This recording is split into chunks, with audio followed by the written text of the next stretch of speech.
नमस्कार मंडळी, आज आपण बनवणार आहोत कोल्हापूरची स्पेशल मोड आलेल्या मुगाची झणझणीत मिसळ। ज्या मिसळीचा एक घास घेतला की डोळ्यात पाणी आणि तोंडात पाणी एकाच वेळी येईल असे तिखट मसालेदार आणि भन्नाट चव आज आपल्या किचनमध्ये तयार होणार आहे। मोड आलेले मूग प्रोटीनने भरपूर, आरोग्यासाठी फायदेशीर आणि त्यावर कोल्हापुरी मसाल्याची झणझणीत फोडणी, त्यात लाल तांबडा रस्सा, बारीक चिरलेला कांदा, फरसाण, कोथिंबीर आणि लिंबाचा हलका स्पर्श। आहा, चला तर मग सुरुवात करूया आपल्या कोल्हापूर स्टाईल झणझणीत मिसळची। इथे मी मोड आलेली मूग घेतलेले आहेत। मूग मी 1 वाटी इतके घेतले असतील आणि आता मिक्सरच्या भांड्यामध्ये आपल्याला मसाला तयार करून घ्यायचा आहे। मी इथे 2 कांदे कापून घेतले, लसूण घेतला आहे, थोडीशी अद्रक आणि कोथिंबीर। तुम्ही हा कांदा कच्चा ऐवजी याला भाजून सुद्धा तुम्ही वाटून घेऊ शकता। आता इथे मी खडे मसाले घेतलेले नाहीत, तुम्ही खडे मसाले सुद्धा घेऊ शकता। तर इथे याच्यात थोडंसं पाणी टाकायचं आणि हा मसाला छान मिक्सरला बारीक फिरून घ्यायचा। आता मी मसाला फिरून घेते, बघू शकता अशा प्रकारे। आणि आता मी गॅसवर कढई ठेवलेली आहे। या कढईमध्ये मी तेल टाकून घेतलं 1 पळी आणि याच्यामध्ये हा वाटून घेतलेला मसाला टाकून घ्यायचा आणि छान फ्राय करून घ्यायचा। तर खूप छान मिसळ होते। आता ही मटकीची मिसळ बनते, पण मी मोड आलेल्या मुगाची मिसळ बनवणार आहे। तर तुम्ही वाटण्याची सुद्धा बनवू शकता। तर इथे मी हा मसाला छान परतून घेणार आहे, छान परतून घ्यायचा। तर इथे मी कांदा भाजून न घेतल्यामुळे ना तेलात हा मसाला छान परतून घ्यायचा। आणि आता याच्यात थोडीशी मी हळद टाकली, अर्धा टीस्पून हळद, अर्धा टीस्पून लाल तिखट, 1 चम्मच मसाला आणि 1 चम्मच गरम मसाला। आता हा मसाला छान या तेलामध्ये छान परतून घ्यायचा। तर आपण जेवढा चांगला याला तेलामध्ये परतून घेऊ ना तेवढी छान याला तरी येणार आहे। तर इथे थोडंसं पाणी टाकायचं आणि परत याला झाकण ठेवून 1-2 मिनटं मंद आचेवर हा मसाला छान शिजून घ्यायचा आहे। तर याच्यावर आता मी झाकण ठेवणार आहे आणि 1-2 मिनटं शिजवून घेणार आहे। एकदा नक्की अशा प्रकारे मिसळ करून बघा, खूप छान लागते।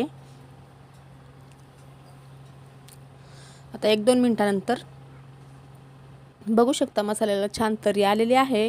आता परत याला मिक्स करायचं। खूप सोपी रेसिपी आहे आणि अगदी घरातील साहित्यात होणारी रेसिपी आहे। आता मिक्स करायचं आणि मोड आलेली मूग याच्यात टाकायचे आहेत। तर मूग किती घ्यायचे आहेत म्हणजे कमी जास्त तुम्ही तुमच्या आवडीनुसार घेऊ शकता।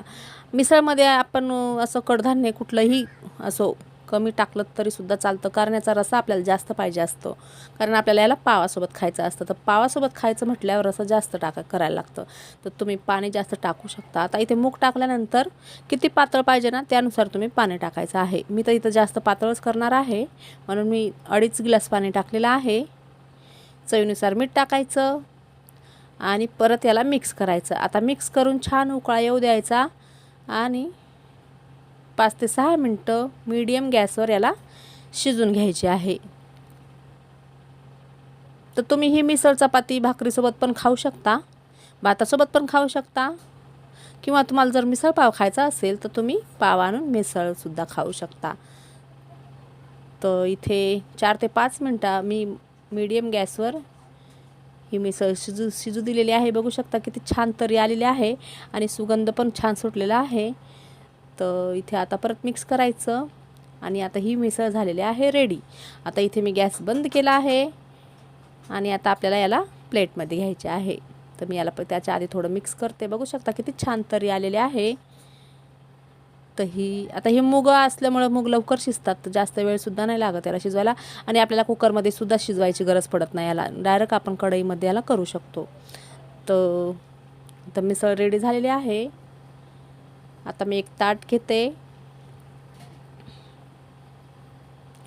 आता या ताटामध्ये मी मिसळ घेते, त्यावर थोडीशी कोथिंबीर टाकणार आहे आणि कांदा, फरसाण, लिंबू आणि पाव। तर अशा प्रकारे कोल्हापूर स्टाईल झणझणीत मिसळ, मोड आलेल्या मुगाची मिसळ रेडी झालेली आहे। तुम्हाला ही रेसिपी जर आवडली असेल तर व्हिडिओला लाईक, शेअर, कमेंट जरूर करा आणि चॅनलला एक सबस्क्राईब करायला विसरू नका। चला तर भेटूया परत एका नवीन व्हिडिओमध्ये नवीन रेसिपी घेऊन। बाय, जय महाराष्ट्र।